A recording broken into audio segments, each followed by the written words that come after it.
नमस्कार साथियों, नमो नमः, सुप्रभातम, जय श्री कृष्णा, राधे राधे। मित्रों, मैं गजानन शर्मा संस्कृत ऑनलाइन क्लासेज में आप सभी का हार्दिक अभिनंदन और स्वागत करता हूं। मित्रों, बात करें आज की कक्षा की। आज इस कक्षा में हम लोग जो रीट के पाठ्यक्रम में नया टॉपिक जोड़ा गया है उसके बारे में चर्चा करने वाले हैं। देखिए, L1 और L2 मतलब मैं बात कर रहा हूँ लेवल 1 और लेवल 2 की, यानी BSTC और B.Ed। जो लेवल 1 में हैं उनके यह टॉपिक सिलेबस में नहीं है। अलंकार का जो टॉपिक है उनके सिलेबस में नहीं है, जबकि जो L2 यानी B.Ed वाले जो छात्र हैं उन छात्रों के एक टॉपिक चलता है, एक टॉपिक और ऐड हुआ है जिसकी मैं बात करूँ, उस टॉपिक का नाम है अलंकार। अलंकार शब्द की बात करें और अलंकार में क्या है, अलंकार किसे कहते हैं और कौन कौन से हमारे अलंकार हैं, उनके बारे में हम विस्तार से चर्चा करने वाले हैं। मित्रों, ध्यान देना, ये जो अलंकार शब्द है, इस स्वयं शब्द की मैं बात करूं, इसका मतलब होता है बनावट। बनावट का मतलब बनावटी चेहरा। कैसा है? जैसे कोई व्यक्ति है जिसका रंग रूप अच्छा नहीं है और वह अपने ऊपर लेप आदि के द्वारा, क्रीम पाउडर के द्वारा अपने आप को सुंदर दिखाने के लिए वो जिस प्रकार के सौंदर्य साधनों का प्रयोग करता है और वह अपने आप को बनावटी बना लेता है, सौंदर्य मतलब सुंदर प्रतीत करवाता है लोगों को, उसमें जिस प्रकार की उन्हें सौंदर्य साधनों के द्वारा उसमें जिस प्रकार की चमक आती है, जो बनावट बन जाती है, उससे उसकी चमक मतलब वो और अधिक अच्छा लगने लगता है। उसी प्रकार से हमारा जो शास्त्र होते हैं, उन शास्त्रों में शास्त्रों की चमक बढ़ाने के लिए, यानी जिस सौंदर्य की जो साधन है उसका हम प्रयोग करने के लिए जिसका प्रयोग करते हैं, वो क्या होते हैं? अलंकार होते हैं। तो मेरा मतलब यह है, इन सब बातों का एक ही मतलब है कि जो अलंकार होता है, अलंकार का मतलब ही क्या होता है? सजावट या बनावट। सजाने का कार्य जिसके द्वारा किया जाता है, जो भी सजाने के साधन हैं, वे सभी क्या कहलाते हैं? अलंकार कहलाते हैं। व्यक्ति के लिए जिस प्रकार से कोई महिला है और महिला क्या करती है? अपने आप को सजाने का कार्य करती है, सुंदर दिखने का कार्य करती है, और सुंदर दिखने के लिए वह अनेक प्रकार के सौंदर्य के जो साधन हैं उनका प्रयोग करती है। क्रीम आदि का भी जो भी प्रकार के साधन है उनका प्रयोग करती है, जिससे उसकी सुंदरता और अधिक बढ़ जाती है। तो सुंदरता बढ़ाने के लिए जिस प्रकार से वह अनेक सौंदर्य की जो साधन है उनका प्रयोग करती है, उसी प्रकार से जो काव्य होता है, जो ग्रंथ होता है, उस ग्रंथ की सुंदरता को बढ़ाने के लिए हम जिसका प्रयोग करते हैं उसे क्या कहते हैं? अलंकार कहते हैं। क्या कहते हैं? अलंकार। तो यूं समझिए, अलंकार का मतलब क्या होता है? अलंकार का मतलब ही क्या होता है? सजावट होता है, सुंदर दिखना होता है, सुंदर बनाना होता है। तो हमारे संस्कृत का जो भी काव्य हैं, हिंदी के जो भी काव्य हैं, उन सभी काव्यों में काव्यों की सुंदरता बढ़ाने के लिए हम जिसका प्रयोग करते हैं उसे क्या कहते हैं? अलंकार कहते हैं। देखिए, शब्द लिखा है एक जिसका नाम है अलंकार। क्या नाम है? अलंकार है। आज हम इस अलंकार के बारे में चर्चा करने वाले हैं। अलंकार शब्द की मैं बात करूं तो अलंकार का मतलब क्या होता है? सजावट। और सजावट का मतलब होता है सुंदर बनाना। सुंदर किसको बनाता है? अलंकार सुंदर बनाता है काव्य को। काव्य को क्या करता है? वो मतलब उसकी शोभा को और अधिक बढ़ाता है, उसकी सुंदरता को, उसकी चमक को, उसके महत्व को बढ़ाने के लिए हम जिसका प्रयोग करते हैं उसे क्या कहते हैं? अलंकार। ये जो अलंकार शब्द है, इस शब्द की व्युत्पत्ति की मैं बात करूं, किसकी बात करें? व्युत्पत्ति। तो इसकी व्युत्पत्ति अलम उपसर्ग पूर्वक, मतलब अलम, क्री और घय। अलम शब्द एक क्री धातु और घय प्रत्यय, अलम, क्री और अण दोनों प्रकार के प्रत्ययों से बनता है। अलंकार जो शब्द है, अलंग, क्री, क्री का मतलब क्री धातु, क्री प्रत्यय में घय प्रत्यय करते हैं तो क्या बनता है? कार्य है। और अण करेंगे तो भी क्या बनेगा? कार्य। इसमें अलम शब्द का प्रयोग किया गया, अलम पूर्वक क्री धातु और घय प्रत्यय शब्द क्या बनता है? अलंकार बनता है। कभी कभी आपको यह भी दिखाई देगा, अलंग करोति इति अर्थ में अण प्रत्यय होता है और घय भावे भाव अर्थ में घय प्रत्यय होता है।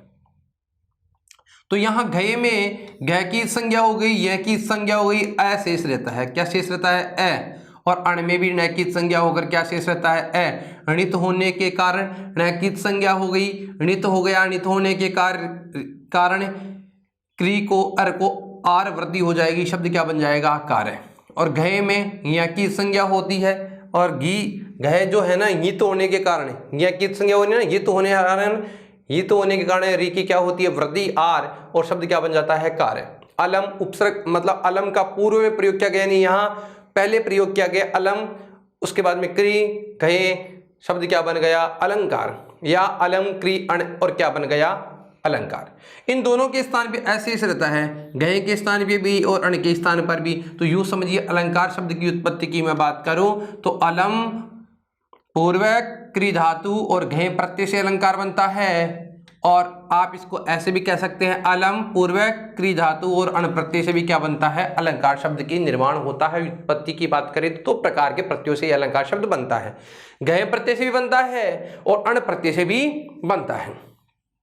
देखिए इसके लिए लिखा गया है अलम क्रियते अनेन इति अलंकार है, अलम क्रियते अनेन इति अलंकार है। इस व्युत्पत्ति से यह स्पष्ट होता है कि अलंकार काव्य की शोभा को बढ़ाने के माध्यम है, कि जो काव्य होते हैं, जो ग्रंथ होते हैं, उन ग्रंथों की शोभा को बढ़ाने का जो माध्यम होता है वह माध्यम में क्या होता है अलंकार होता है।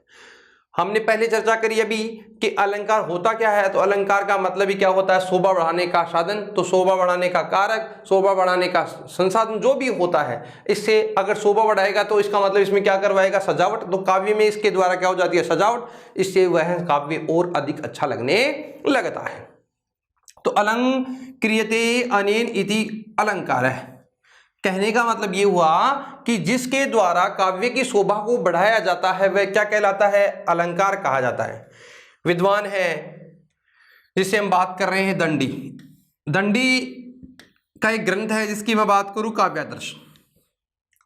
आचार्य दंडी ने काव्यादर्शन में एक ग्रंथ है जिसका नाम है काव्यादर्श, और उस काव्यादर्श में भी कहा है, क्या कहा है कि काव्ये शोभाकरान धर्मान अलंकारान प्रचक्षते, काव्य की शोभा बढ़ाने वाले धर्मों को गुणों को अलंकारान प्रचक्षते, अलंकार कहा जाता है। कि जिसके द्वारा काव्य की शोभा को बढ़ाया जाता है, उन सभी गुणों को, उन सभी धर्मों को, उन सभी कारणों को अलंकार कहा जाता है। अर्थात जिसके द्वारा हम सभी काव्य की शोभा को बढ़ा दे या जिसके द्वारा शोभा को बढ़ाएं, वही सभी गुण क्या कहलाते हैं अलंकार कहलाते हैं।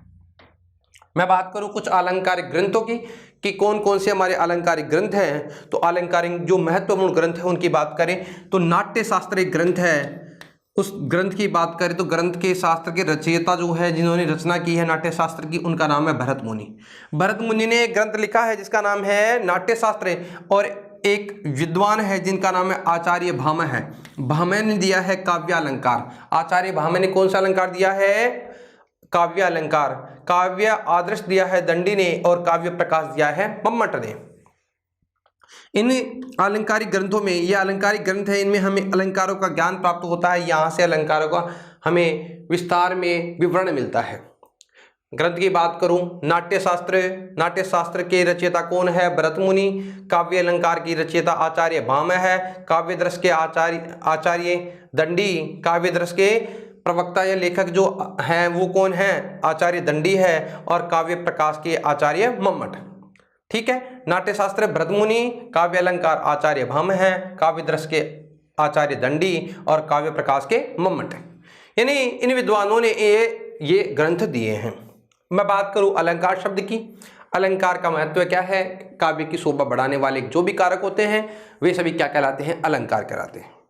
अब अलंकार की बात करें, अलम क्री और घय से अलंकार शब्द बनता है, अलम क्री और अण से भी अलंकार शब्द बनता है। तो ये अलंकार होते क्या हैं, कितने प्रकार के होते हैं, होते क्या हैं, यानी कि जो काव्य की शोभा बढ़ाते हैं वे सब क्या होते हैं अलंकार। और अलंकार की मैं बात कर तो अलंकार 3 प्रकार के होते हैं। कितने प्रकार के होते हैं 3 प्रकार के होते हैं। अलंकार कितने प्रकार के होते हैं मित्रों, तो ध्यान देना मित्रों, अलंकार 3 प्रकार के होते हैं। कितने प्रकार के होते हैं 3 प्रकार के।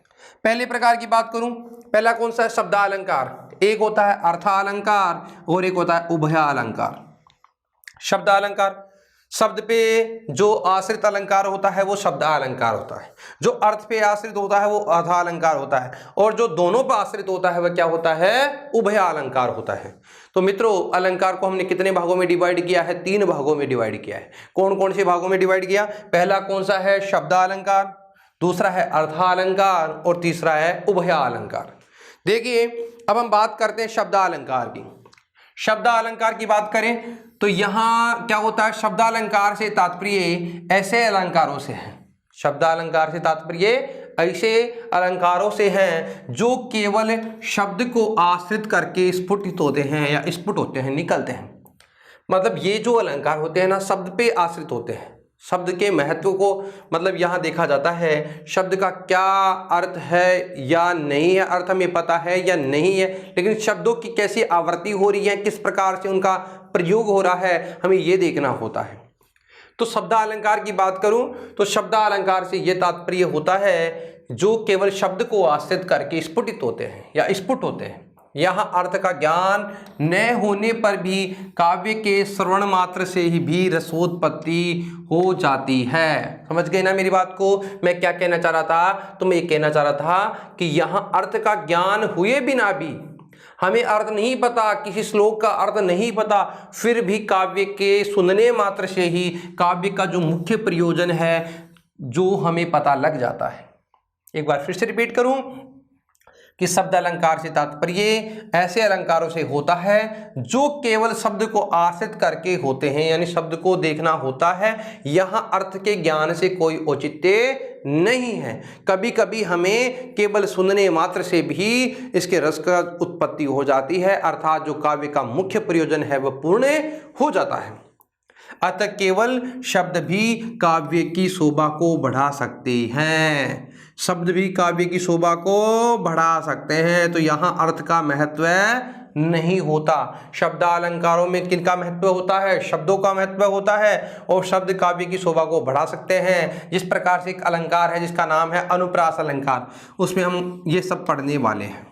बात करें किस अलंकार की, तो अनुप्रास अलंकार किस प्रकार का अलंकार हो गया, शब्द अलंकार हो गया। किस प्रकार का अलंकार है, शब्द अलंकार। यहाँ वर्णों की आवृत्ति के माध्यम से काव्य की शोभा को सुंदर हो जाती है, बढ़ा सकते हैं। देखिए एक बार फिर से रिपीट करूं, यहाँ क्या होता है कि वर्णों की जो आवृत्ति होती है, एक वर्ण भाषा की सबसे छोटी इकाई वर्ण होती है, और वर्ण का मतलब यहाँ हम जो पढ़ने वाले हैं जो व्यंजन होगा वो वर्ण, यानी वर्ण का मतलब होता है जो भाषा की सबसे छोटी इकाई हो। स्वर भी वर्ण है, व्यंजन भी है।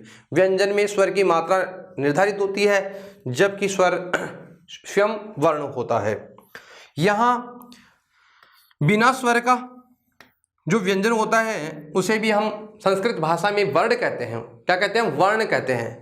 तो वर्ण की बात करें तो यहाँ जो वर्ण होता है उन वर्णों की, यानी एक वर्ण की नहीं, जो बार बार भी वर्ण आ रहे हैं उन वर्णों की बार बार क्या होती है, अनुवृत्ति। वृत्ति का, आवृत्ति का मतलब होता है बार बार होना, आवृत्ति का मतलब ही क्या होता है, बार बार होना। तो यहाँ जो वर्ण है उन वर्णों की आवृत्ति के माध्यम से काव्य की शोभा सुंदर हो जाती है। क्या हो जाती है, और भी अधिक सुंदर हो जाती है, जो उनका जो महत्व है वह बढ़ जाता है। अब मैं बात करूं शब्द अलंकारों की, तो शब्द अलंकार कौन कौन से हैं, तो हमारे सिलेबस के अनुसार शब्द अलंकारों में हम पढ़ते हैं, एक अलंकार का नाम है अनुप्रास अलंकार, एक अलंकार है यमक अलंकार, और एक अलंकार है श्लेष अलंकार। शब्द अलंकारों में हम कितने अलंकार को पढ़ने वाले हैं, 3 अलंकारों को पढ़ने वाले हैं। कौन कौन से को, अनुप्रास, यमक और श्लेष। मित्रों एक बार फिर से रिपीट करें कि यहाँ शब्द अलंकारों में हम शब्द के महत्व को समझेंगे, वहाँ अर्थ के महत्व को जानने की आवश्यकता नहीं है। ठीक है, अब दूसरे नंबर पे चलते हैं। एक अलंकार होता है जिसका नाम है अर्थालंकार। अर्थालंकार की बात करें तो देखिए अर्थ का मतलब यहाँ कुछ स्थानों पर श्लोक के विशिष्ट अर्थ के ज्ञान के बिना काव्य में चमत्कार की उत्पत्ति नहीं हो पाती है। मतलब अर्थालंकार को पढ़ने के लिए हमें उन श्लोकों के विशिष्ट अर्थ को जानना अति आवश्यक है। जब तक हमें उस श्लोक के अर्थ का ज्ञान नहीं होगा तो हमें उस अलंकार का चमत्कार भी पता नहीं लग पाएगा। तो कुछ स्थानों पर श्लोक के विशिष्ट अर्थ के ज्ञान के बिना, उसका क्या विशिष्ट अर्थ है, क्या महत्व है, बिना अर्थ जाने उस काव्य के चमत्कार की उत्पत्ति नहीं हो पाती है। किसकी उत्पत्ति नहीं हो पाती है? काव्य के चमत्कार की उत्पत्ति नहीं हो पाती है। इन विशिष्ट अर्थों पर आश्रित अलंकार ही, यानी अर्थों के आधार पर होने वाला अलंकार ही क्या है? अर्थालंकार। यानी विशिष्ट अर्थों पर आश्रित अलंकार ही अर्थालंकार कहलाते हैं, जैसे अर्थांतर न्यास अलंकार। इस प्रकार के अलंकारों में क्या देखना होता है? हमें अर्थ का वैशिष्ट्य होता है, यहाँ अर्थ को देखना होता है। मित्रों एक बार ध्यान देना, यहाँ महत्व ज्यादा किसका होता है? अर्थ का। और वैशिष्ट्य मतलब जो अर्थ है उसका विशिष्टता ही उसका क्या है? महत्व है। अर्थ को देख करके ही हम लोग उसके चमत्कार को समझ पाते हैं। एक होते हैं अलंकार जिनकी मैं बात करूं, उभयालंकार। ऐसे अलंकार जो शब्द और अर्थ दोनों पर आश्रित होते हैं उन्हें उभयालंकार कहा जाता है। इनके अंदर हम क्या करते हैं? अर्थ को भी देखते हैं और शब्द को भी देखते हैं। शब्द की भी आवृत्ति होती है, अर्थ का भी वैशिष्ट्य होता है। तो शब्द और अर्थ के आधार पर चलने वाले अलंकार क्या कहलाते हैं? अर्थालंकार कहलाते हैं। मित्रों एक बार फिर से मैं रिपीट करता हूं, अलंकार को हमने कितने भागों में डिवाइड किया? 3 भागों में। पहला अलंकार शब्दालंकार, जिसमें शब्दों का विशिष्ट होता है। अर्थालंकार दूसरे नंबर का, जिसमें अर्थ का महत्व ज्यादा होता है। और तीसरा है जिसका नाम क्या है? उभयालंकार, जिसमें अर्थ का भी और शब्द का भी वैशिष्ट्य होता है। अब हम प्रारंभ करने वाले हैं जिसका नाम है शब्दालंकार। और शब्दालंकारों में एक अलंकार है जिसका नाम है अनुप्रास। देखिए अनुप्रास अलंकार, अलंकार का नाम क्या है? अनुप्रास। अनुप्रास अलंकार की बात करूं तो 2 विद्वानों ने अलग अलग परिभाषा दी है। एक है मम्मट ने परिभाषा दी है वर्ण साम्यम अनुप्रास है। वर्ण का मतलब वर्णों की साम्य यानी समानता ही अनुप्रास होती है, जिसमें वर्णों की समानता हो। जिस अलंकार में वर्णों की क्या हो? समानता हो, वही अलंकार कौन सा होता है? वही अलंकार अनुप्रास अलंकार होता है। ये बात कौन कहता है? ये मम्मटाचार्य कहते हैं। कौन कहते हैं? मम्मटाचार्य। मम्मट ने कहा है, क्या कहा है? कि वर्ण साम्यम अनुप्रास है, जहां वर्णों की क्या हो? समानता हो। जो वर्णों की बार मतलब समान रूप से जो वर्ण आए, वर्ण का मतलब व्यंजन है यहाँ, कि वर्णों की समानता ही अनुप्रास होता है। एक विद्वान है जिनका नाम विश्वनाथ ने कहा है, क्या कहा है? कि अनुप्रास शब्द साम्यम वैषम्यपि स्वरस्य यत्। अनुप्रासः शब्द साम्यम वैषम्यपि स्वरस्य यत्। अनुप्रास है शब्द साम्यम, अनुप्रास में शब्दों की समानता होती है। वैषम्यपि विषमता होती है स्वरस्य यत्, चाहे स्वर की क्या हो उसमें चाहे विषमता भी हो, यानी समानता स्वर की नहीं हो तो भी हम लोगों को क्या देखनी है? शब्दों की समानता होनी चाहिए। एक बार फिर से रिपीट करें कि देखो मम्मट ने कहा, क्या कहा मम्मट ने? कि वर्णों में साम्य होना, वर्णों की समानता ही अनुप्रास अलंकार है। वर्णों की समानता ही क्या है? अनुप्रास है। फिर एक विद्वान है जिनका नाम विश्वनाथ ने परिभाषा दी है कि अनुप्रास है शब्द साम्यम, अनुप्रास में शब्दों की समानता हो। वैषम्य या स्वरस्य यत्, यानी विषमता हो, चाहे विषमता किसकी हो? स्वर की विषमता हो, फिर भी अलंकार कौन सा होता है? अनुप्रास अलंकार होता है। यानी शब्दों की समानता हो और चाहे स्वर की विषमता हो तो भी अलंकार कौन सा होता है? जिसका नाम क्या है? अनुप्रास अलंकार। इसके अर्थ की मैं बात करूं, यह लिखा है जहां वर्णों की समानता हो वहां अनुप्रास अलंकार होता है। कौन सा अलंकार होता है? अनुप्रास। ठीक है। दूसरी परिभाषा से बात करूं, यहां वर्णों की समानता का तात्पर्य व्यंजन वर्णों की समानता है। यहाँ व्यंजन की समानता है। शब्द का मतलब यहाँ व्यंजन वर्णों को देखना है, हमें स्वर वर्ण को नहीं देखना है। देखो दूसरी परिभाषा में लिखा है ना, अनुप्रास शब्द साम्यम, अनुप्रास में शब्दों की समानता हो लेकिन विषमता हो, चाहे विषमता किसकी हो? स्वर की हो।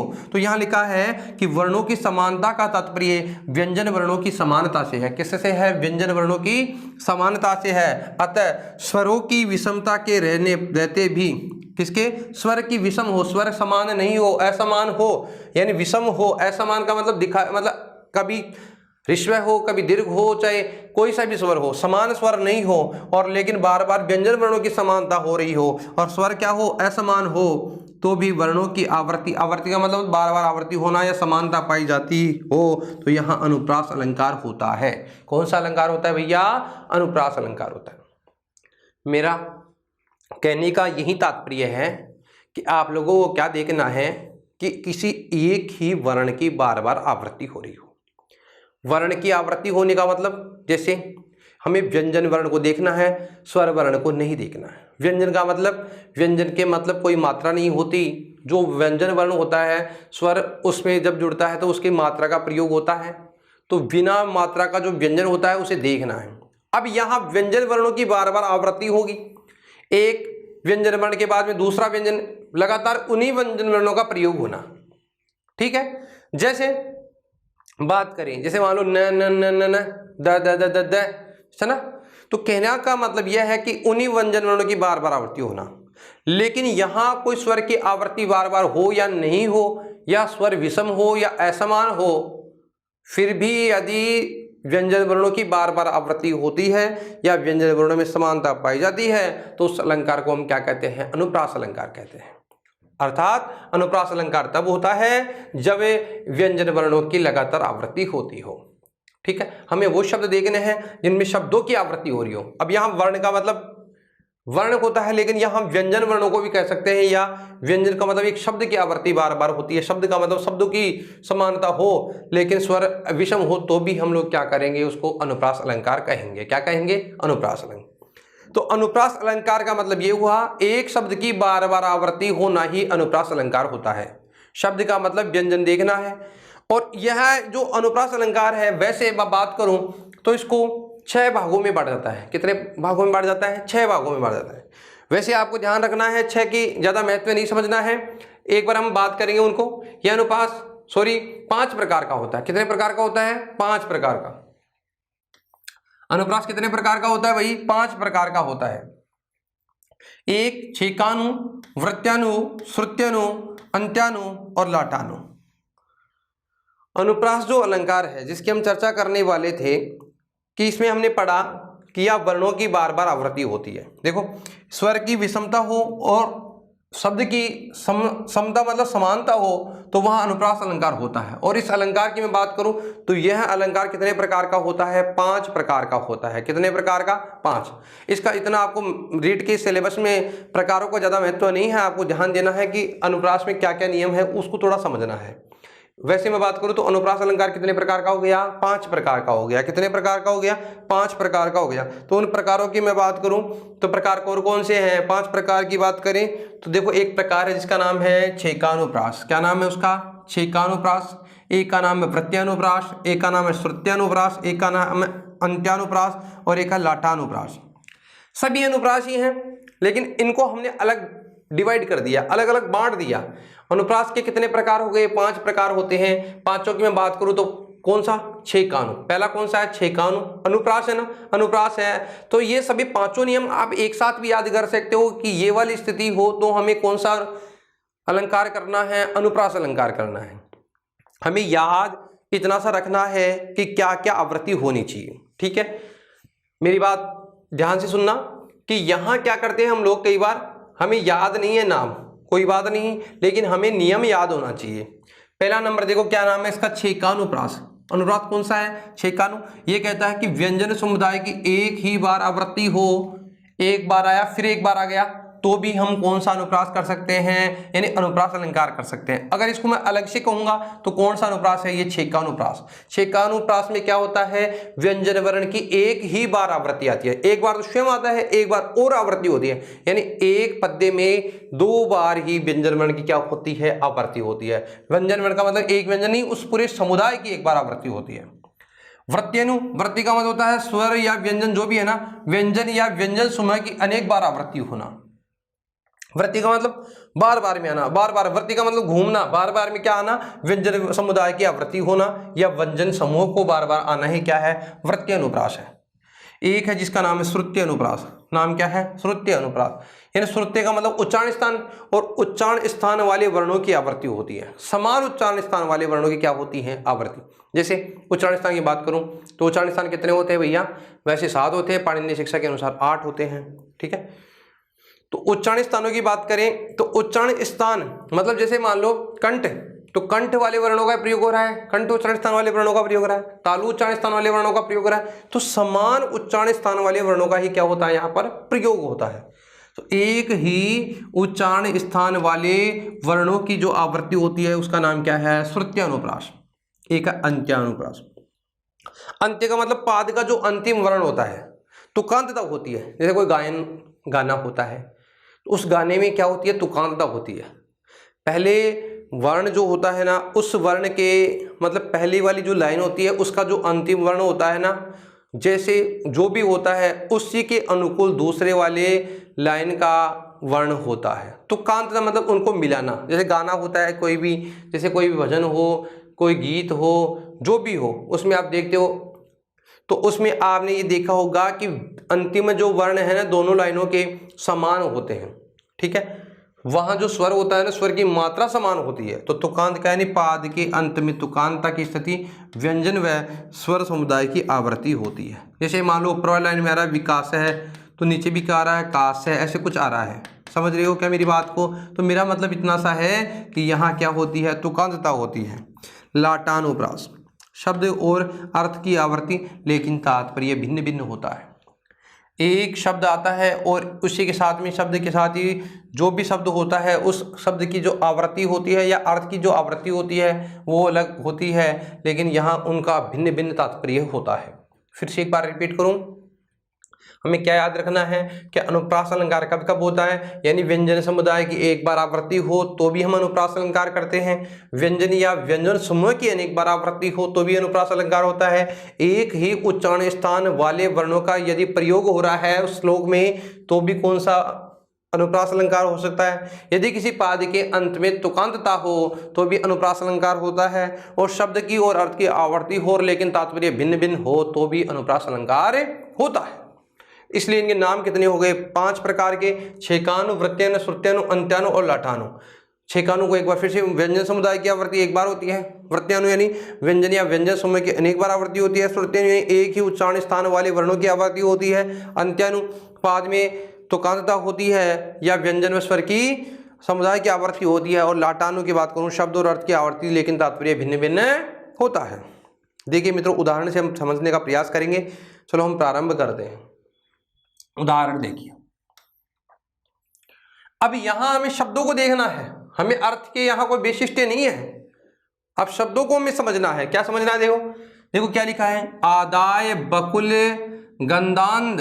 देखो आदाय बकुल गंधांध कुर्बन पदे पदे भ्रमरान। यहां देखिए आदाय बकुल गंध, देखो इधर देखो न, फिर न के साथ में क्या आ रहा है ध, इधर देखो न, इधर क्या आ रहा है ध, मतलब न ध आ रहा है न। देखो इधर देखो क्या आ रहा है न। अब यहाँ इस शब्द की बात करूं तो हमने 1 नंबर पे पढ़ा छेकानु, उसमें यही पढ़ा था कि एक वर्ण की या शब्द की एक बार आवृत्ति होती है। एक बार आवृत्ति देखो द आ रहा ना, न और न, यानी यहां न और द की आवृत्ति होने के कारण कौन सा अलंकार है? छेकानुप्रास अलंकार है। कौन सा अलंकार है भाई? छेकानु। आप समझ गए कि मेरी बात को? मेरा मतलब यह है कि हमें अब कुछ नहीं देखना, ना हमें इसका अर्थ देखना है, कुछ नहीं, हमें इतना सा ध्यान रखना है। देखो न और ध की क्या हो रही है? आवृत्ति हो रही है। या देखो न क्या आ रहा है? एक बार, फिर यहाँ पे न आ रहा है, यहाँ ध आ रहा है, यहाँ ध आ रहा है, यहाँ न आ रहा है, यहाँ मतलब यहाँ देखो एक समुदाय का मतलब यहाँ समुदाय की नहीं है, एक ही वर्ण की एक बार आवृत्ति होना भी कौन सा अलंकार होता है? अनुप्रास होता है। तो हमको ये देखना है कि यदि एक वर्ण की लगातार अनुवृत्ति होती है ना, द देखो इधर, तो इसका मतलब कौन सा अनुप्रास है? छेकानुप्रास है। अनुप्रास भी हमें अलग अलग भागों में हमने अनुप्रास को रखा है। तो यहाँ अगर मैं पहले वाले प्रकार की बात करूंगा तो पहला प्रकार कौन सा था? छेकानुप्रास। अब देखो दूसरा एक श्लोक है, ये क्या है भाई? श्लोक का नाम है विद्या नाम नरस्य रूपमधिकं प्रच्छन्न गुप्तं धनम विद्या भोग करी यश सुख करी विद्या गुरूणां गुरु विद्या वंदुजनो विदेश गमने विद्या परा देवता विद्या राजसु पूज्यते नहीं धनम विद्या विहीन पशु। विद्या से जो विहीन होता है वो क्या होता है भाई? पशु होता है। अब यहां देखिए विद्या नाम नरस्य रूपम अधिकम प्रसन्न गुप्तम धनम विद्या भोग करी यश सुख करी विद्या गुरुणाम गुरु विद्या बंधुजनो विदेश गमने विद्या परा देवता विद्या राजसु पूज्यते नहीं धनम विद्या विहीना पशु। अब आप इस शब्द में देखोगे, इस श्लोक में देखेंगे आप लोग, तो कुछ शब्द ऐसे हैं, एक समुदाय या शब्द या जिसको मैं कहूँ व्यंजन ऐसा है जो बार बार उसकी आवृत्ति हो रही है। एक शब्द देखिए, देखो यहाँ क्या है, विद्या। अब इसमें देखो विद्या आ गया ना, फिर देखो यहाँ क्या है, विद्या, यहाँ क्या है, विद्या, यहाँ क्या है, विद्या, यहाँ क्या है, विद्या, यहाँ क्या है, विद्या, यहाँ क्या है, विद्या। कितने एक ये शब्द का, ये विद्या रूपी जो शब्द है, जो पद है, इस पद की कितनी बार आवृत्ति हो रही है? बार बार आवृत्ति हो रही है, एक बार नहीं अनेक बार आवृत्ति हो रही है। देखो विद्या, इसमें देखिए, इस अगर पैराग्राफ में आप देखेंगे, इस श्लोक में आप देखेंगे, इस लाइन में आप देखेंगे तो विद्या शब्द की आवृत्ति यहाँ हुई है। फिर इसमें देखो विद्या भोग करी यश सुकरी, फिर विद्या गुरुणाम गुरु, विद्या बंधु जने विदेश गमने, विद्या परादेवता, विद्या राज्यसु पूज्यते नहीं धनम, विद्या विहीना पशु। तो देखो एक ही शब्द की कितनी बार आवृत्ति हो रही है? अनेक बार आवृत्ति हो रही है। मतलब एक शब्द की एक बार आवृत्ति होना छिकानुप्रास, और एक शब्द की अनेक बार आवृत्ति होना ही क्या है? वृत्त्यानुप्रास। वृत्ति का मतलब होता है बार बार होना, वृत्ति का मतलब होता है बार बार होना। तो यहाँ जो हमने उदाहरण देखा है, उस शब्द में एक ही शब्द की बार बार आवृत्ति होने के कारण कौन सा अनुप्रास है, इसको हम अलग से पढ़ेंगे, या विस्तार में कहना जाए तो वृत्त्यानुप्रास, और साधारण रूप से मैं कहना चाहूँ तो कौन सा? अनुप्रास अलंकार है। ठीक है मित्रों, आप समझ गए होंगे। देखो विद्या विद्या विद्या, एक ही शब्द की बार बार आवृत्ति होने के कारण इसका नाम क्या पड़ गया? वृत्त्यानुप्रास। चलो आगे चलते हैं थोड़ा सा। एक शब्द देखो इधर, दृशा दृशा दग्धम मनसीझम जीवयंती दृशेव यः, दृशा दग्धम मनसीझम जीवयंती दृशेव यः। देखो यहाँ देखो क्या लिखा है, दृशा दग्धम मनसीझम जीवयंती दृशेव यः। तो इस वाक्य के अंदर आप देखेंगे तो देखो यहाँ क्या है, श, यहाँ क्या रहा भाई, स। इस वाक्य में, संपूर्ण वाक्य में आप देखेंगे, लेकिन कोई शब्द कोई रिपीट नहीं हो रहा है, नहीं हो रहा। तो फिर हमें कैसे पता? तो इसका मतलब हमें क्या देखना पड़ेगा, मतलब द, स, द, ग, ध, म, न, सी, जम। तो इसमें हमें देखना है कि कौन सा वर्ण कौन से उच्चारण स्थान से बोला जा रहा है। देखो यहाँ जो जय है ना, जय, ये वाला जय, जय है ना। अब यहाँ देखो स, देखो यहाँ क्या रहा है, स। तो ये वाली जो है, और एक हमने पढ़ा य, तो ईचू यसा नाम तालु, तालु से क्या बोले जाते हैं? ईचू यसा नाम तालु। तो देखो सी में ई, इनकी क्या हो रही है? यहाँ आवृत्ति हो रही है। यहाँ देखो ई का मतलब, देखो ई की मात्रा आ रही है यहाँ पे, यहाँ, तो यहाँ क्या आ रही है? ई। आगे देखो जय आ रहा है, कितनी बार आ रहा है? जय, जय, जय। ठीक है। अब देखो इधर क्या है, उसके बाद में ये आ रहा है ना, से। देखो से, यहाँ पे भी क्या आ रहा है? से। तो एक वर्ण के समुदाय की, यानी एक उच्चारण स्थान के समुदाय की वाक्य में यदि आवृत्ति होती है तो वह कौन सा अलंकार होता है? उस अलंकार को मैं कहूँ तो उसका नाम है स्तुत्यनुप्रास। अब आप लोगों के मन में विचार आ रहा है कि सर इसका मतलब द में भी तो होती है, द में भी हो रही है। अरे भाई, यदि इस वाक्य में जिस उच्चारण स्थान के वर्ग की ज़्यादा तुलना होती है वह कौन सा होता है? श्रुत्यनु। मतलब जैसे तालु की हो रही है यहाँ पे, इसमें अगर सभी वाक्यों को यानी सभी वर्णों को आप देखोगे तो यानी जैसे सबसे ज़्यादा यहाँ किनका प्रयोग किया गया है? तालु वाले वर्णों का प्रयोग हो रहा है। तो यहाँ देखो जय, जय, य, स, य, मतलब जय, जय, श, ये आ गया, फिर से आ गया, फिर ये आ गया। तो इस प्रकार से इनका हम प्रयोग कर रहे हैं, इसलिए इसका नाम क्या हो गया? इसको हम कह सकते हैं अलंकार कौन सा? अनुप्रास अलंकार। और हमें विस्तार से यदि पता है तो इसका नाम क्या हो गया? श्रुत्यानुप्रास। आगे चलते हैं थोड़ा। देखो कि से कास्त इस्तबकह विकास है, काये प्रकटित कर भय विलास है, चक्षुर दग्ध वराट कल्पम त्यजति नैचितम कम अकल्पम। यहाँ देखो, यहाँ शब्द देखेंगे आप, यहाँ देखो क्या आ रहा है? विकास है, यहाँ क्या आ रहा है? विलास है, से। तुकांतता देखिए इन दोनों के वर्णों के बीच में क्या आ रही है? तुकांतता। चक्षु दग्ध वराट कल्पम, और यहाँ देखो अकल्प कल्पम, दोनों शब्द की आवृत्ति हो रही है ना। विकास है, विलास है, कल्पम, अल्पम। तो इन शब्दों में तुकांत है कि नहीं? तुकांत का मतलब उस वर्ण के, उस श्लोक के जो अंतिम वर्ण होता है उसमें तुकांतता होती है। बताओ, यहां देखो क्या है, काश है, यहाँ पे भी क्या है, लाश है, आ है ना, आस है। यहाँ देखो अल्पम, यहाँ देखो अल्पम, यानी इसका मतलब यहाँ इस श्लोक के 4 भाग हो गए। प्रत्येक श्लोक के कितने पाद होते हैं? 4 पाद होते हैं। तो चारों पादों में हमें ये देखना है, 2 पाद का मतलब 2, पहले वाला पाद कौन सा है? 1, मतलब 1/4 हिस्सा। तो 1/4 हिस्से में देखोगे, देखो कौन सा? आश है। तो इसका मतलब हमें द्वितीय में भी क्या देखना पड़ेगा? आश है। तृतीय पाद में भी क्या देखना? अल्पम। जैसे अल्पम दे रखा है इसमें यानी तृतीय में, तो चतुर्थ क्या होना चाहिए? अल्पम होना चाहिए। तो दोनों यहाँ समान होते हैं और 2 यहाँ, तो दोनों पदों में आप देखोगे तो यहाँ क्या मिलेगा? तुकांतता होगी। दोनों में समान तुकांतता होने के कारण यहाँ अलंकार कौन सा होता है? तो यहाँ अलंकार होता है, उसका नाम है अंत्यानुप्रास। अलग अलग बात करो तो इसका प्रयोग करेंगे तो क्या हो जाएगा? अंत्यानुप्रास।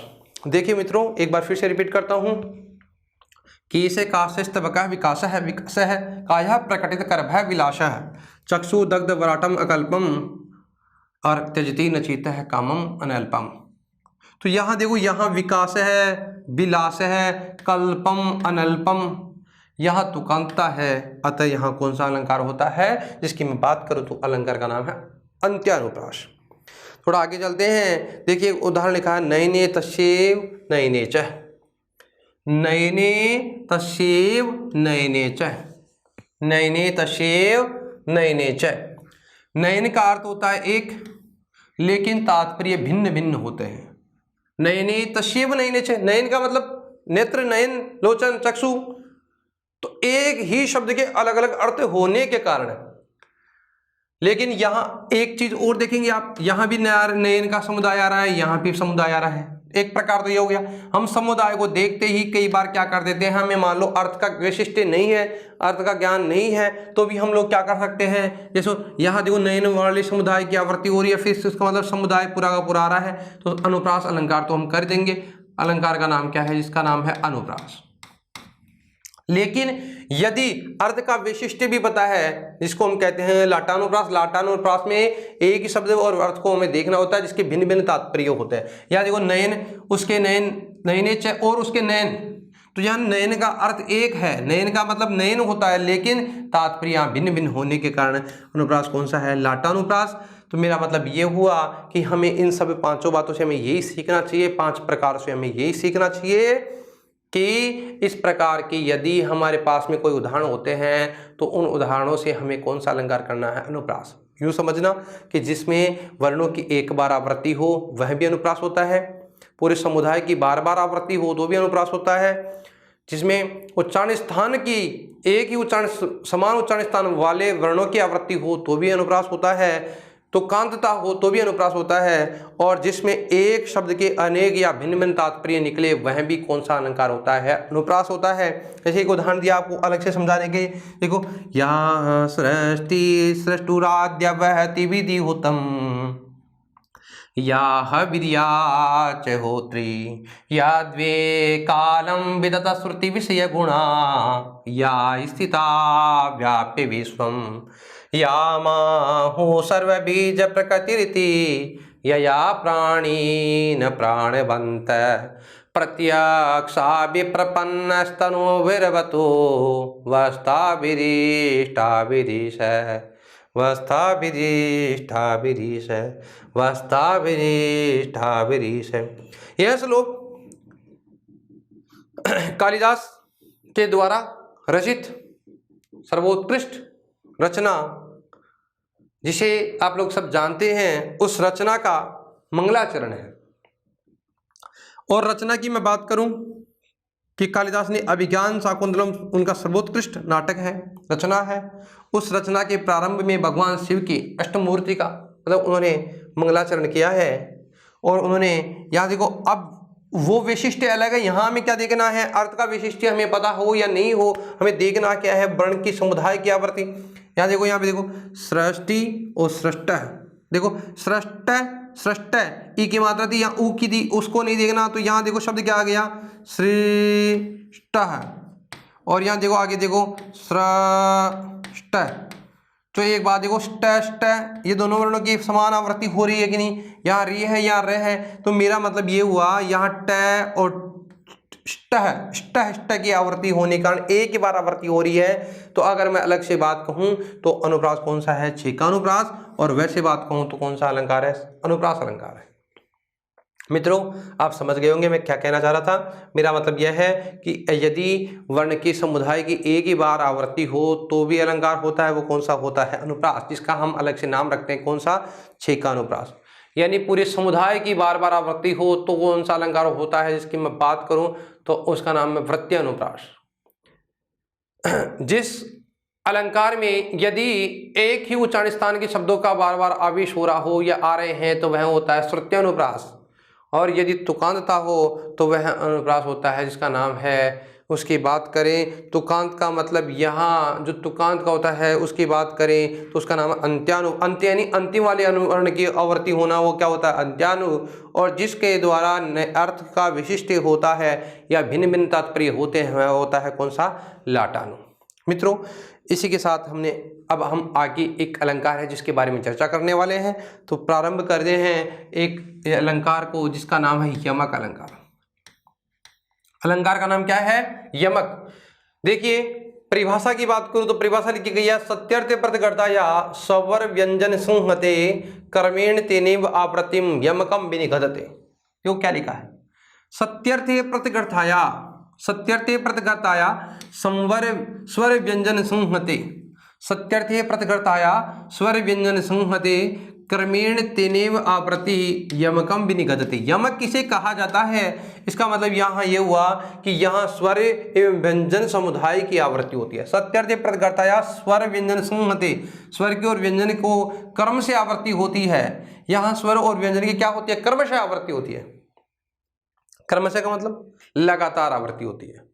यमक को समझना है आपको तो आपको इतना सा ध्यान रखना है, हमें फर्क पता करना है कि अभी हमने पढ़ा था जिसका नाम था अनुप्रास, तो अनुप्रास हमने पढ़ लिया, अब हम बात कर रहे हैं जिसकी, उसका नाम क्या है, यमक अलंकार।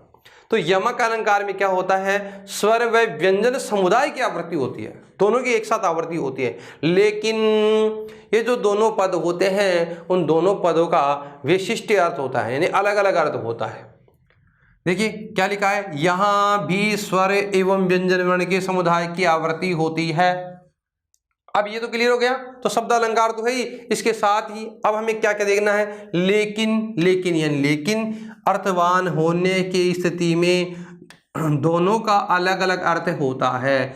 जो पद आएंगे ना बार बार जिनकी आवृत्ति होगी, समुदाय की जो आवृत्ति करेंगे, जैसे कोई भी शब्द है, यदि उस शब्द की हम बार बार आवृत्ति कर रहे हैं, पूरे समुदाय की आवृत्ति कर रहे हैं, उसमें स्वर भी है व्यंजन भी है, लेकिन अब हमें क्या देखना है, ऐसा देखते ही हमें तो ये लगेगा कि समुदाय की आवृत्ति हो रही है तो इसका मतलब वृत्तीय अनुप्रास कर दो, अनुप्रास तो होगा।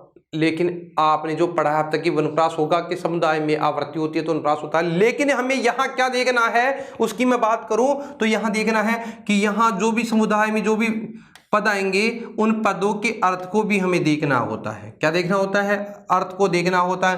क्यों, क्योंकि यहाँ जो दोनों पद होते हैं उन दोनों पदों का क्या होता है, अलग अलग अर्थ होता है।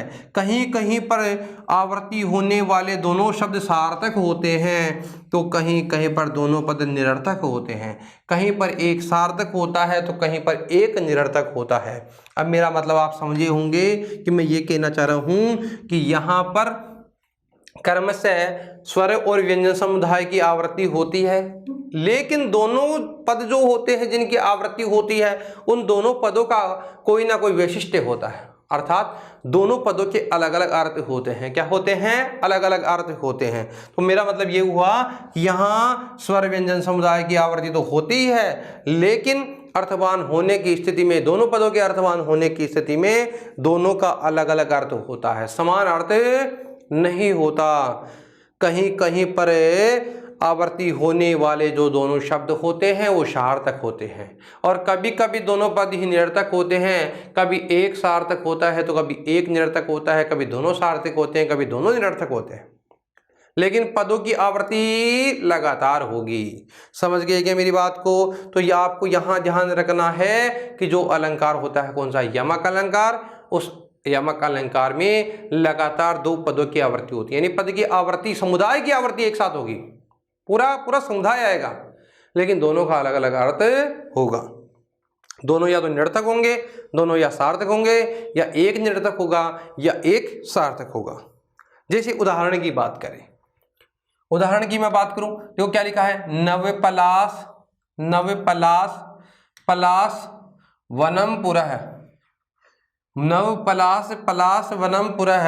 एक बार फिर से रिपीट करता हूं, देखो क्या लिखा है, नवपलास इसका मतलब पलास, फिर पलास, ओहो दो बार, वनम पुरः स्फुट पराग, पराग, तो स्फुट पराग प्रात परागत पंकजम मृदुल, मृदुलतांत, लतांत मलोकयत स सुरभीम, सुरभीम सुमनोहरे। अरे वाह, अब आप देख रहे हैं यहाँ पे लगातार आवृत्ति हो रही है, ऐसे नहीं एक यहाँ आ गया और एक वहां आ रहा है, नहीं, यहाँ देख रहे हो तो आप लोग नव यानी नए, पलास पलास वनम पुरः स्फुट पराग पराग गत पंकजम, परागत पराग पंकजम मृदु लतांत, लतांत मलोकयते श सुरभीम, सुरभीम सुमनोहरे।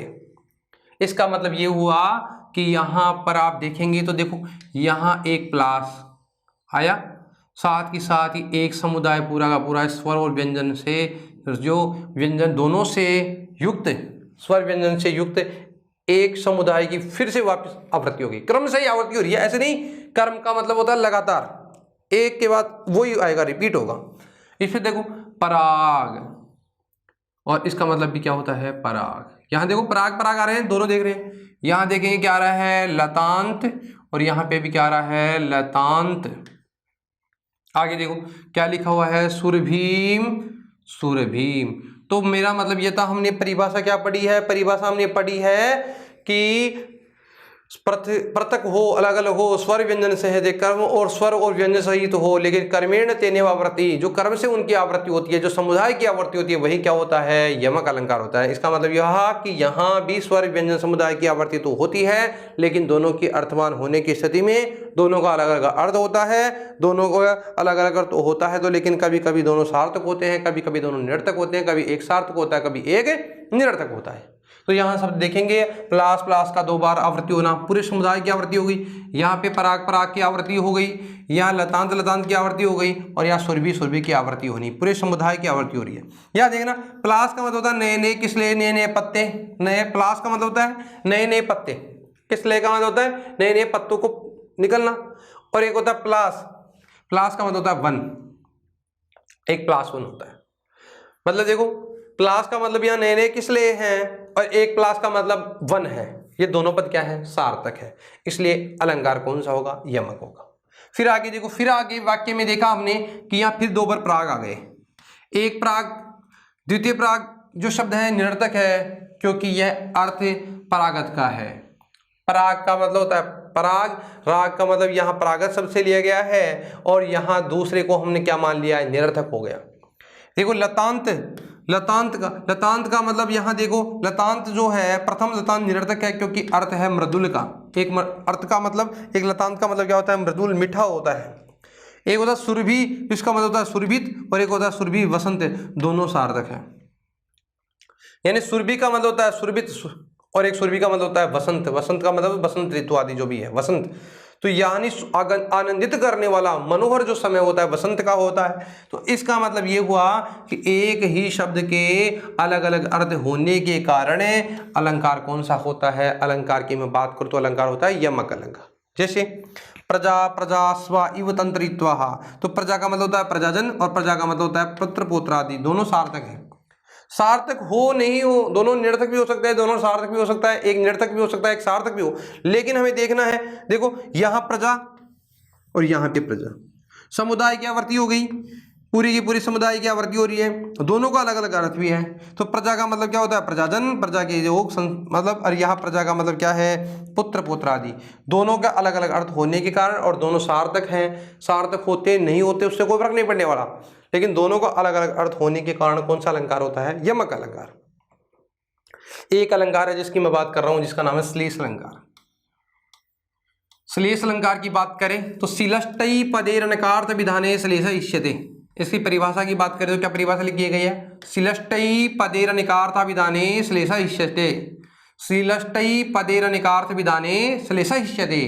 श्लिष्ट का मतलब होता है कि एक जो पद हो उसके अनेकार्थ विधाने, उसके अनेक अर्थ निकलते हो, वही श्लेष अलंकार होता है। श्लिष्ट का मतलब होता है कठिन, श्लेष का मतलब होता है चिपकना।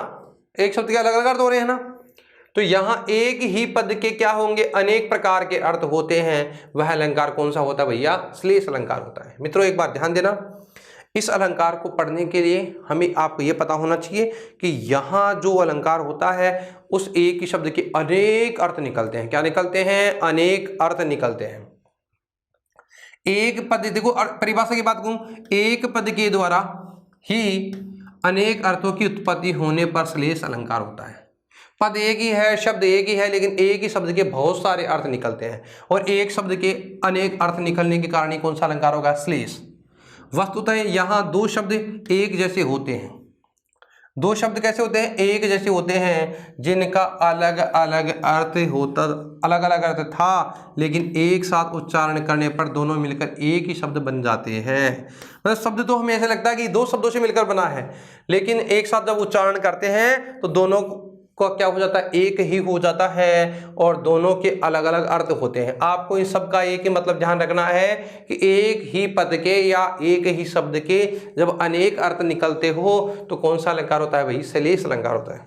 अलंकार की बात करूं तो श्लेष अलंकार होता है। एक ही शब्द के जब अनेक अर्थ निकलते हो तो अलंकार कौन सा होता है? श्लेष अलंकार होता है। तो एक ही पद के द्वारा अनेक अर्थों की उत्पत्ति होने पर श्लेष अलंकार होता है। वस्तुतः कहने का मतलब यह है कि यहाँ एक ही शब्द के अनेकों अर्थ निकलते हैं। क्या निकलते हैं? अनेकों अर्थ निकलते हैं। अतः कहा जाता है कि एक ही शब्द के दो अर्थ होने पर श्लेष अलंकार होता है। कौन सा अलंकार होता है? श्लेष अलंकार होता है। और यह श्लेष अलंकार की मैं बात करूं तो इसको हम तीन प्रकार में या तीन भागों में बांट सकते हैं। तीन भागों की मैं बात करूं तो एक होता है सभंग श्लेष, एक होता है अभंग श्लेष, और एक होता है सभंग अभंग श्लेष। कई बार परीक्षा में पूछ जाता है श्लेष अलंकार को कितने भागों में बांट सकते हैं? तीन भागों में। कौन कौन से प्रकार इसके? एक है जिसका नाम है सभंग श्लेष, एक का नाम है अभंग श्लेष, एक दोनों का मिश्रित हो गया तो क्या हो गया? सभंगा अभंगा। तो सभंगा अभंगा श्लेष है। श्लेष अलंकार कितने प्रकार का होता है? तीन प्रकार का होता है। मित्रों मेरा कहने का मतलब यही है कि हमें श्लेष अलंकार में क्या करना है, आपको एक शब्द देखना है और उस शब्द के यदि अलग अलग अर्थ निकलते हैं, एक शब्द के ही, अब यहाँ शब्दों की आवर्ती नहीं हो रही, समुदाय की आवर्ती भी नहीं हो रही, शब्द आ रहा है एक, उस शब्द से हमें ऐसा लग रहा है कि ये दो शब्दों से मिलकर के बना है, तो उस शब्द के जब अलग अलग अर्थ निकल रहे हो तो अलंकार कौन सा होता है? जिसका नाम है श्लेष। उदाहरण के माध्यम से समझेंगे। देखो एक उदाहरण लिखा है, प्रतिकूलताम उपगतो ही विद्दो विफलत्वमेति बहुसाधनता अवलंबनाय दिन बतुर्बुर न पतिष्यति करशस्त्रमपि। कि प्रतिकूलताम उपगतो ही विदो, विदु का मतलब होता है चंद्रमा और विधि का मतलब होता है भाग्य। देखो विदु का मतलब होता है चंद्रमा और विधि का मतलब होता है भाग्य। कि यदि भाग्य विपरीत हो तो विफलत्वमेति बहुसाधनता, तो विफलताएं भी अनेक प्रकार से हो सकती है। मतलब यदि किसी के भाग्य अनुकूल नहीं होना तो कितना ही प्रयास करो सफलता नहीं मिलती है। एक अर्थ ये हो गया। एक ये लिखा है प्रतिकूलता उपगतो ही विधि, विधि और विदु दो प्रकार के ना, विफलत्वमेति बहुसाधनता अवलंबनाय दिन बतुर्बुन पतिशति कैस्त्रमपि। कि जो चंद्रमा होता है, जब उसकी चंद्रमा की जो किरणें होती है, यदि उन किरणों को रोकने के लिए हजारों हाथ भी प्रयोग में लिए जाए तो भी उनको मतलब रोकने में असमर्थ होंगे। तो आपको ध्यान क्या देखना है? अर्थ का विशिष्ट हमें याद ध्यान रखना है कि कौन से शब्द के अनेक अर्थ प्रतीत हो रहे हैं।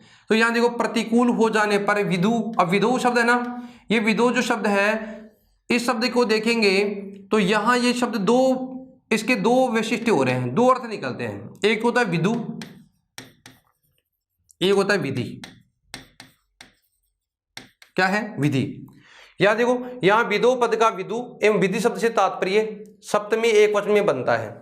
देखो विदु का तात्पर्य चंद्रमा होता है, विदु का मतलब क्या होता है? चंद्रमा, और विधि का तात्पर्य होता है, विधि का मतलब भाग्य, यानी ब्रह्मा से या एक ही पद से दो अर्थ निकल रहे हैं और दो अलग अलग अर्थ होने के कारण अलंकार कौन सा हो गया भैया? श्लेष अलंकार।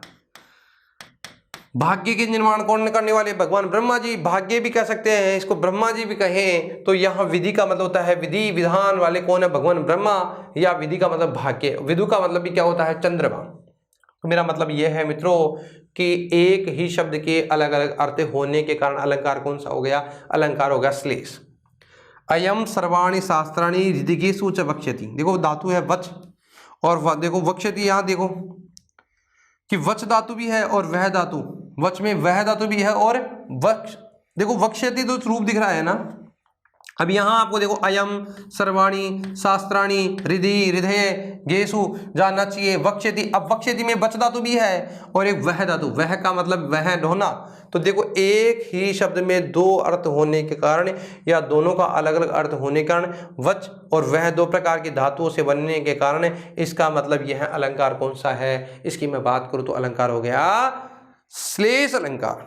फिर से रिपीट करता हूं, उदाहरण में हमने नियम पढ़ा था कि एक ही शब्द की मतलब यहाँ कोई आवर्ती नहीं हो रही, लेकिन एक जो ही शब्द है उस शब्द के ही अनेक अर्थ होने के कारण अलंकार कौन सा होता है? श्लेष अलंकार होता है। यहाँ शब्द देखा हमने विधो, विधो का मतलब दो रूप बनते हैं, एक तो विधि और एक होता है विदु। विदु का मतलब होता है चंद्रमा और विधि का मतलब भाग्य, जिसे ब्रह्मा जी के द्वारा मतलब कहते हैं अधीन है, ये भगवान जो लिख दिया भाग्य में वो होता है ना, तो ब्रह्मा। तो एक शब्द के अलग अलग अर्थ होने के कारण हम कौन सा अलंकार करते हैं? श्लेष अलंकार। यहाँ देखो वक्ष्यति जो शब्द है ना, अयम सर्वाणि शास्त्राणि ऋदिगेषु च वक्ष्यति, तो वच धातु से बनता है और वह धातु से बनता है, दोनों धातु से बनने के कारण ही यह अलंकार कौन सा है? श्लेष अलंकार। देखिए सर्वस्वम हर सर्वस्व, सर्वस्वम हर हर हर हर हर, देखो हर, और हर का मतलब क्या होता है? हरण करने वाला भी होता है, हर का मतलब शिव भी होता है। देखिए अब यहाँ हर का मतलब अलग अलग अर्थ होने के कारण भी अलंकार कौन सा हो गया? श्लेष अलंकार। तो यहाँ देखो हर पद शिववाचक है, हर का मतलब होता है शिव और हरि का मतलब विष्णु होता है, और यहाँ हर शब्द का संबोधन का एक वचन का रूप है ना, हर, तथा री का मतलब तो हरण करना, हर का मतलब होता है हारना, हरण करना, से लोट लकार मध्यम एक वचन में बनता है, दोनों का भिन्न भिन्न अर्थ है। अब बताओ हर का मतलब यहाँ होता है हर यानी शिव, और हर का मतलब होता है हरण करना, हरि धातु से बनता है, हरि धातु से, यानी देखो यहाँ शब्द का संबोधन का एक वचन का रूप तथा हरि धातु से लोट लकार मध्यम एक में बनता है, क्या बनता है? हर। इसलिए एक ही शब्द के अलग अलग अर्थ। अब यहाँ हर का मतलब हरि भी होता है, हर का मतलब शिव भी होता है, हर का मतलब हरण करने वाला भी होता है। तो हर का मतलब यहाँ एक शब्द के अलग अलग अर्थ होने के कारण अलंकार कौन सा हो गया भैया? श्लेष अलंकार होता है। कौन सा अलंकार होता है मित्रों? श्लेष अलंकार होता है।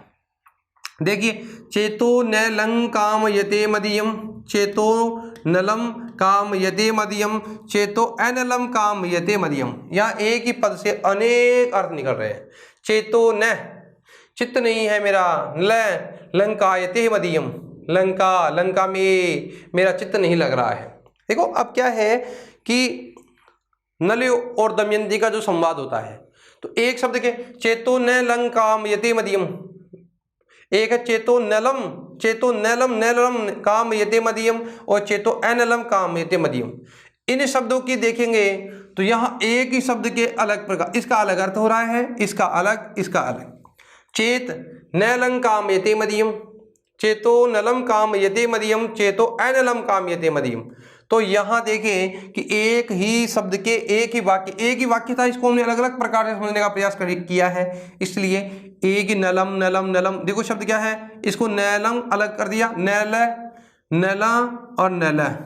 तो इस नलम का अलग अलग अर्थ होने के कारण हम क्या कर रहे हैं, यहाँ एक ही शब्द के नलंग, यहाँ देखो नलम नलम अनलम लगा दिया इसको। तो यहाँ एक ही शब्द के अलग अलग अर्थ होने के कारण कौन सा अलंकार होता है? श्लेष अलंकार। मुरारी बद चिंता चेता माघे मृति गुरु। माघे, माघ की बात करें तो माघ का महीना जो है ना, उस माघ का मतलब यहाँ होता है पाप में। माघ, माघ का मतलब माघ कभी, एक माघ का मतलब होता है माघ यानी रति मत करो, पाप में नहीं, मैं अघे रति नहीं करना चाहिए, अघे माँ यानी नहीं, अघे यानी पाप में। देखो माघ, माघ कभी हुए हैं, माघ यानी माघ कवि में, माघ यानी महीना भी होता है, माँ आगे यानी पाप में नहीं। तो एक ही शब्द के अलग अलग अर्थ होने के कारण अलंकार कौन सा हो रहा है भैया? तो अलंकार की मैं बात करूं तो अलंकार का नाम ही क्या है? अलंकार का नाम है श्लेष अलंकार। ठीक है मित्रों, अभी हमने 3 अलंकार पढ़े। पहला अलंकार पढ़ा अनुप्रास। तो अनुप्रास में हमने क्या किया कि हमने 5 प्रकार से उसको समझने का 5 प्रकार से हमने उसको समझने का प्रयास किया। तो 5 प्रकार से समझने का प्रयास किया तो वहां हमने क्या किया, उसको वृत्यनु, श्रुत्यनु, अंत्यानु, लाटानु, छेकानु, उसको 5 भागों में बांटा। एक वर्ण समुदाय की आवृत्ति एक बार ही हो रही थी तो छेकानु, ठीक है। बार बार समुदाय की आवृत्ति हो रही तो वृत्यनु, बार बार समुदाय की आवृत्ति हो रही तो वृत्यनु। अगर एक उच्चारण स्थान की आवृत्ति हो रही है तो श्रुत्यनु, और तुकांता है तो अंत्यनु। और यदि उसमें एक शब्द को अलग वैशिष्ट अर्थ है, अलग अलग अर्थ है, तो उसमें होता है कौन सा? हमने जो नाम लिखा उसका नाम था, जिसका नाम है लाटानु। तो यहां इस प्रकार से हमने निश्चित किया कि यहां व्यंजन वर्णों के समुदाय की बार बार आवृत्ति होती है, एक बार आवृत्ति होती है। वहां उच्चारण स्थानों की एक बार आवृत्ति होती है, उच्चारण स्थान वाले वर्ण के वर्गों की आवृत्ति होती है, या तुकांतता होती है, या एक कोई शब्द होता है जिसकी एक बार आवृत्ति होती है, उसका कोई निश्चित अर्थ होता है, उसके भिन्न भिन्न अर्थ होते हैं। तो अलंकार कौन सा करते हैं हम लोग? अनुप्रास। फिर हमने पढ़ा दूसरा कि लगातार वर्णों की आवृत्ति होगी, मतलब वर्ण का मतलब समुदाय की आवृत्ति होगी। प्लास प्लास क्या हो, मतलब क्रमशः एक बार आया उसके बाद फिर क्रम से आएगा, मतलब क्रम से आवृत्ति होना, मतलब समुदाय के क्रम से आवृत्ति होती है। और दोनों पदों का अलग अलग अर्थ होता है। दोनों पद कभी सार्थक होते हैं, कभी दोनों निरर्थक होते हैं, दोनों में कभी एक सार्थक होता है, कभी एक निरर्थक होता है। तो अलंकार कौन सा होता है? जिसका नाम है यमक अलंकार। और एक हमने अभी पढ़ा जिसका नाम था श्लेष, और श्लेष में हमने पढ़ा कि एक शब्द हमें देखना होता है, एक ही शब्द का जो समुदाय है, एक शब्द है, उस शब्द के समुदाय में यानी उस समुदाय का अलग अलग अर्थ होता है। एक पद जो होता है उस एक ही पद के बहुत सारे अर्थ होते हैं, अलग अलग अर्थ होते हैं। तो श्लेष्टः पदेर अनेकार्थ विधान श्लेषिते, एक ही पद के श्रेष्ठ पद के अलग अलग अर्थ होने के कारण कौन सा अलंकार होता है? श्लेष अलंकार होता है। मित्रों, आज की कक्षा में हम इतना अध्ययन करेंगे। आगे जो भी हमारे अलंकार बचे हैं, अर्थालंकार जो पढ़ने वाले हैं, वो आगामी हमारी कक्षा में चर्चा करेंगे। आज के लिए इतना ही। धन्यवाद। जय श्री कृष्णा। राधे राधे मित्रों।